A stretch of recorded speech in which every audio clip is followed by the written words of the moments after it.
গতকাল রাধানগর মণ্ডল office secretary Payel দাসের উপর ১২ নং ওয়ার্ডের কর্পোরেটর সান্ত্বনা সাহা কর্তৃক শারীরিক নিগ্রহের যে অভিযোগ উঠেছিল তা আজ আন্দোলনের রূপ নিল।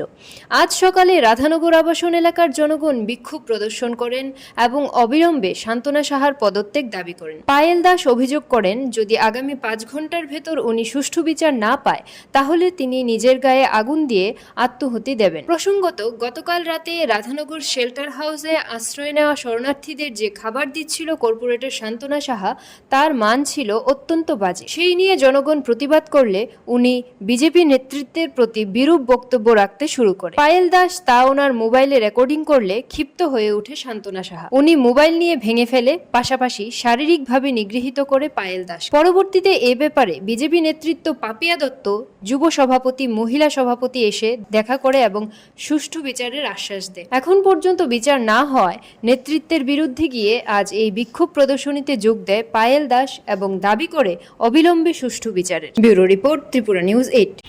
আপনারা জানেন, যদিও বরাবর কালকে সবকিছু পরিষ্কার হয়ে গেছে। সান্ত্বনা সাহা, যিনি এই ১২ নম্বর ওয়ার্ডের সম্মানিত কর্পোরেটর ছিলেন, এখন আমি সম্মানিত বলবো না, কারণ ওনার ব্যবহারে উনি আর সম্মানিত রইল না।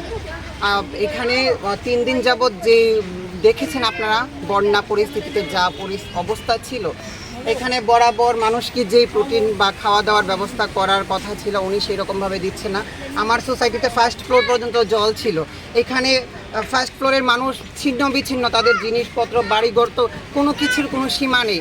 একবার উনি খোঁজ নেয়নি, খাওয়া দাওয়ার কোনো ব্যবস্থা করেনি। গতকাল আমার ১০৮ জ্বর, আমি বিছানায় ছিলাম। এখানে আমার ২-৩ জন যুব ভাইয়ের সাথে উনি বিশ্রীভাবে গালাগাল করছিল, মানে প্রচণ্ডভাবে গালাগাল করছিল। তখন আমি শুনে ওই জায়গাতে এসে দাঁড় হয়েছি। এখানে প্রায় ১০০ জনের অধিক লোক ছিল।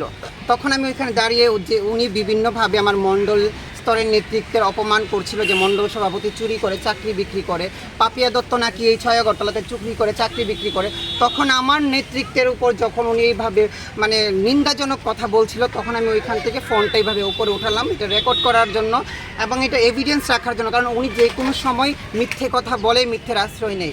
ওইটা উনি দেখে, ওনার সাথে ছিল সমীরণ, ওনার সম্পূর্ণ, যিনি সাপোর্ট করেছে আমাকে মারার জন্য। ও বলেছে উনি ওইখান থেকে টেনে আমাকে এনে আমার চুল ধরে এখানে প্রচণ্ডভাবে মারধর করে, আমার গলার চেন ছিঁড়ে ফেলে, আমার মোবাইলটাকে এনে সবার সামনে যেইভাবে মানে গুরু গুরু করে দিয়েছে সম্পূর্ণ। তারপর উনি যাওয়ার সময় এইটা বলেছে সবার সামনে যে কি করবে, আমার কে কি করবে, যাও তোমরা মুখ্যমন্ত্রীর কাছে বিচার দাও, মেয়রের কাছে বিচার দাও, আপনারা সবার থেকে জেনে নিন বিষয়টা, যে তারা কিচ্ছু করতে পারবে না, যে রাজ্যের মুখ্যমন্ত্রী, মেয়ররাও নাকি ওনাকে কিচ্ছু করতে পারবে না।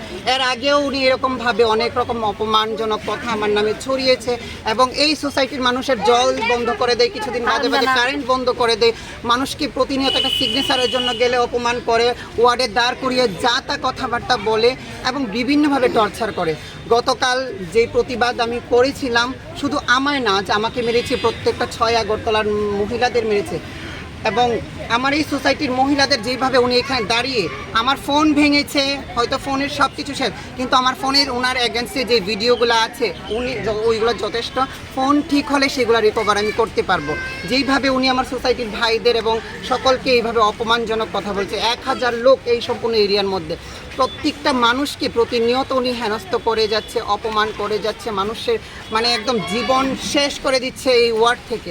আমরা এইটার তীব্র নিন্দা জানাই এবং কালকে আমি ৫ ঘন্টার সময় দিয়েছিলাম।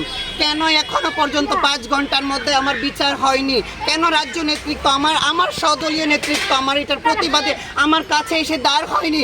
এটার আমি তীব্র নিন্দা জানাচ্ছি এবং অতি শীঘ্রই আমি এটার প্রতিবাদ চাই এবং এটার বিচার চাই। আমরা সকলে মিলে আজকে এখানে জড়ো হয়েছি, হয়তো সবাই নেই, কারণ আমার সোসাইটির মানুষ খেটে খাওয়া যোগ্য, তারা কাজ করলে খেতে পারে, তারা সবাই কাজে কর্মে তাই নেই, হয়তো এই জায়গাতে জায়গা হতো না মানুষ। প্রায় ১০০০ লোক ভোটার, উনি এইটাও বলে গেছেন কালকে দলীয় নেতৃত্ব আপনার সঙ্গে কথা বলেনি এই ব্যাপারে? না, বলেছে কালকে এসছিল সবাই, পাপিয়াদি তারা এসছিল, সবাই আমাকে বুঝিয়ে শুনিয়ে গেছে, বলছে সিএম স্যারের সাথে দেখা করবে, আজকে রাজ্য সভাপতি আমাকে ডাকাবে, এটা সুস্থ তদন্ত হবে, একদম আজকের মধ্যে বিচার হবে। আমি কালকে মিডিয়া ভাইদের সামনে ৫ ঘন্টা সময় দিয়েছিলাম, বলেছে ৫ ঘন্টার মধ্যে আমার বিচার হবে, এখন আমি কোনো রকম বিচার পাইনি। আমি যদি এখনও বিচার না পাই, আমি বলছি আমি যদি রাজ্য সরকারের কাছে বা আমার সদলীয় নেতৃত্ব আমাকে মেরে গেছে এখানে 2017 সাল থেকে আমি ভারতীয় জনতা পার্টির জন্য নিষ্ঠা দিয়ে নিজের নেতৃত্ব দিয়ে যাচ্ছি, কি কারণে আমার উপর ওই অত্যাচার হলো, আমার উপর হাত উঠালো উনি, এটা তীব্র নিন্দা এবং এটা প্রতিবাদ জানাচ্ছি। আমি বিচার চাই, আর যদি বিচার না পাই, উনি তো বলে গেছেন যে মুখ্যমন্ত্রী এবং মেয়র এবং অন্যান্য নেতৃত্ব কিচ্ছু করতে পারবে না। যদি উনাকে চেয়ার থেকে সরিয়ে দেখাতে পারে মুখ্যমন্ত্রী, তো এইরকম বিভিন্ন কথা বলেছে, আপনারা ওনাদের থেকে নিয়ে নেবেন। তো যদি ওনার শাস্তি এবং পদত্যাগ না হয়, তাহলে আমি এটা নিশ্চিত যে রাজ্যের আইন ব্যবস্থা নারীদের জন্য একদম সুরক্ষিত না।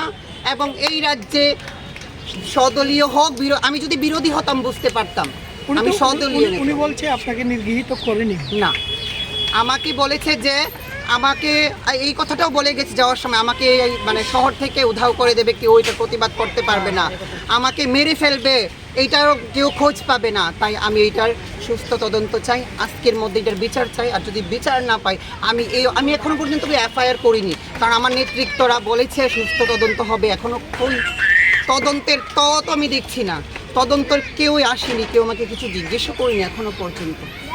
উনি বলছেন, উনি তো বলছে আপনার উপরে কোনো হাত তোলেনি উনি। কে বলছে?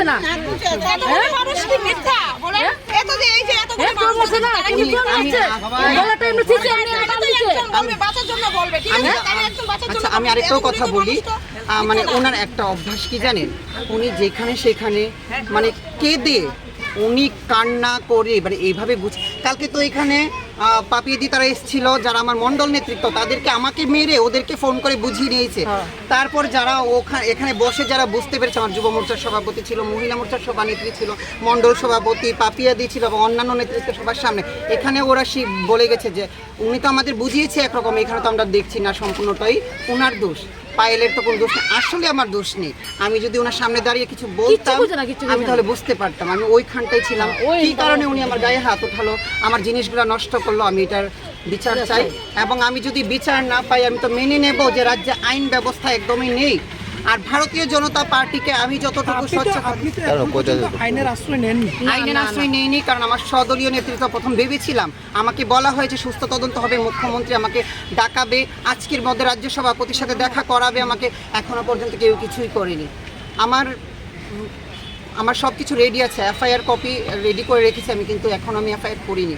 কিন্তু আগামী 5 ঘন্টার মধ্যে যদি আমার কাছে লোক না আসে এবং এটার বিচার আমি না পাই, উনি যদি পদত্যাগ না করে, তাহলে যেহেতু এই রাজ্যে আইন ব্যবস্থা সুরক্ষিত না, এবং উনি পদত্যাগ একজন ব্যক্তির জন্য যদি মুখ্যমন্ত্রী এবং রাজ্যের সদস্যরা অপমানিত হতে হয়, তাহলে এই রাজ্য থেকে আমি চিরতরে নিজের শরীর অগ্নি দিয়ে ধ্বংস করে আমি এই রাজ্য থেকে মুক্তি